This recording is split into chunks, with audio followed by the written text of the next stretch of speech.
Hello, my name is Colt, and welcome to the Bowen Family Systems podcast I got here. And today I'm talking about act on a bus metaphor, what it means, and how it connects to Bowen Family Systems. I'm a big fan of Bowen Family Systems, as people that listen to this know and get.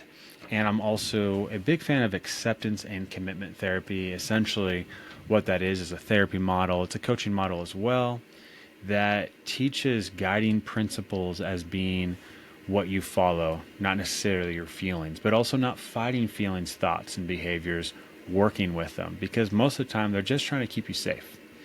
So I'm going to talk about what is act on a bus metaphor, how this relates to Bowen Family Systems, driving the bus with self-differentiation, and practical takeaways. Who's driving your bus? So let's jump right into it. So what is act on a bus metaphor? So imagine your life as a bus and you are the driver. Well, hopefully, and then we'll talk about that. Your passengers, your thoughts, emotions, anxieties, old family patterns, they all ride along. Some are loud, some whisper, some try to take the wheel. The mistake most people make, thinking they need to get rid of these passengers before they can drive the bus, thinking they kick everyone out until they can go where they want to go on the bus of their life. The bus is your life.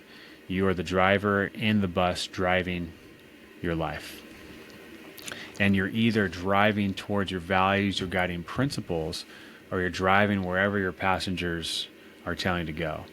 And if you're preoccupied with trying to kick everyone off the bus, all your feelings or whatever, before you go where you actually want to go, you're going to be waiting a long time, because they're just going to get back on the next stop. So the truth is, they stay on the bus and they don't control where you go unless you let them. They're always going to be on that bus. Don't try to move your life in the direction that you want it to go until they get off the bus. They're on the bus. Again, if you kick them off, okay, fine. You're focusing on them, not where you want to go. So how does this relate to Bowen Family Systems? So Bowen theory says anxiety spreads through relationships, right? Intense emotions, low frequency energy, whatever you want to call it. We are shaped by our family systems. Family dynamics don't disappear just because you move out or set boundaries. They don't disappear. Just because you move 10 states away doesn't mean they go anywhere. They're right there with you. They stay on the bus with you. So even, again, if you move to Alaska and your family's in Texas, your family's right there on the bus with you emotionally. And to know that can be so vital and important to transformation and changing yourself. The key to self-differentiation is recognizing which passengers are family-driven patterns and deciding whether they dictate your direction. And right, we don't want to throw the baby out with the bathwater. If your family taught you some amazing, healthy boundaries and values, take those along the way. Let them guide you, be a part of the way that you take the bus of your life.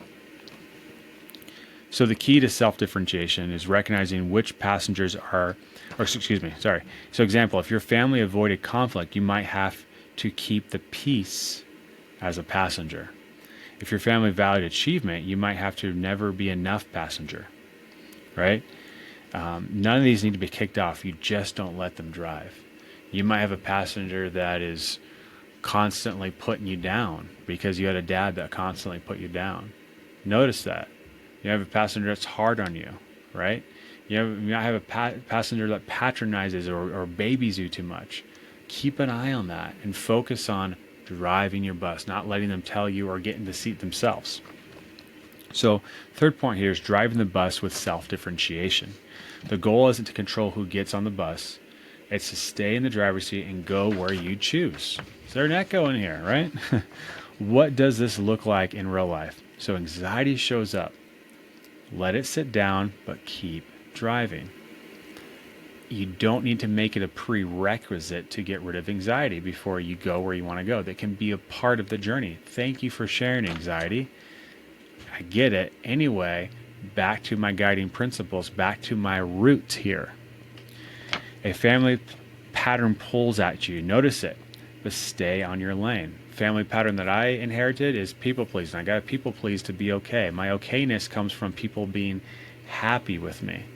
Well, that doesn't get me where I want to go. That doesn't create a meaningful life. It creates a safe life in the short term, but does it create a meaningful life? So get back on the route. Thank you for sharing. My job, I'm not in charge of other people's emotions. I'm in charge of my emotions. Stay on the route. Stay in the driver's seat, right? Self-doubt kicks in, acknowledge it, but steer towards your values. This is easier said than done, but it's really an awareness, and this metaphor can be very helpful recognizing, am I in the driver's seat, or am I getting sucked into all the drama on the bus and focusing on getting people off the bus, whatever it may be, right? Am I letting my emotions dictate me and drive where I'm wanting to go? So difference between being reactive, letting the passenger side, and being intentional, sticking to your guiding principles. And that's the difference between a self-differentiated person and a reactionary, codependent person, is the intention of being guided by your principles, not being guided by your feelings. Your feelings matter. They're just not in charge. They're part of the ride. They're not in charge. Fourth point, the practical takeaway. Who's driving your bus? So next time anxiety, fear, old family patterns try to steer, ask, am I driving or is the passenger taking over? Is this thought/feeling a fact or just a loud voice? Right? Don't believe your own PR. Thank you for sharing. I am not my mind. I noticed that thought. That's not my thought. That's a family system thought. I noticed that anxiety. Thank you. But there is no bear. There's no danger here. Where do I want to go regardless of the noise? And what's interesting, I work with people with chronic pain. I work with people with anxiety. People with chronic pain, it's the same as depression as far as working with those voices. The pain starts to go in the background. It may never fully go away. That's not the point. The point is have a different relationship with the pain. Not letting the pain drive your life. You drive your life. What was my life like before the pain? How do we get back on that route? Yeah, but my pain needs to go away first. Then you're going to be stuck in that dynamic, and you can work on that. You don't have to kick the pain off the bus. The pain's on the bus. We can work with that. Well, my anxiety with my husband because he's controlling, or I want to control him. You can work on those feelings and recognize my worth, my love, my respect. That's an inside job. I don't need to control people, places around me to be okay. I can get on my route and stay on my path, stay in the driver's seat. You don't need to argue with the passenger.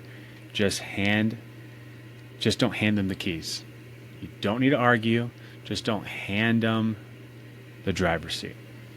So closing thoughts, recap. Your emotions, thoughts, and family patterns are passengers, but you are the driver.